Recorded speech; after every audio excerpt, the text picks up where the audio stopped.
Palluruthy Eranad Nagar residence അസോസിയേഷന്റെ ആഭിമുഖ്യത്തിൽ സംഘടിപ്പിച്ച പുതുവത്സര കുടുംബ സംഗമം രക്ഷാധികാരി ദാമോദരൻ ഏറനാട് ഉദ്ഘാടനം ചെയ്തു.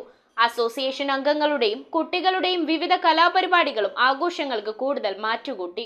ശിവനന്ദിനിയുടെ ഈശ്വര പ്രാർത്ഥനയോടെയാണ് പള്ളുരുത്തി ഏറനാട് നഗർ റെസിഡൻസ് അസോസിയേഷന്റെ പുതുവത്സര കുടുംബ സംഗമത്തിന് തുടക്കം കുറിച്ചത്. പ്രസിഡന്റ് KR വിമൽകുമാറിന്റെ അധ്യക്ഷതയിൽ രക്ഷാധികാരി ദാമോദരൻ ഏറനാട് സംഗമത്തിന്റെ ഉദ്ഘാടനം നിർവഹിച്ചു. കുടുംബാംഗങ്ങൾ ഒത്തുചേർന്ന് കേക്ക് മുറിച്ചും പുതുവത്സരാശംസകൾ നേർന്നുകൊണ്ടുമാണ് ആഘോഷങ്ങൾ കൊണ്ടാടിയത്. ഗായികയും സംഗീതാധ്യാപികയുമായ Jeena Rani, retired assistant police commissioner MM Stalin, Jiji master, secretary Sujith Das, joint secretary VR Sathyan എന്നിവർ ആശംസകൾ അർപ്പിച്ച് സംസാരിച്ചു. സമ്മേളനത്തിൽ ജീന റാണിയുടെയും കുടുംബാംഗങ്ങളുടെയും ഗാനങ്ങളും ശിവനന്ദിനിയുടെ മോണോ ആക്ടും അരങ്ങേറി.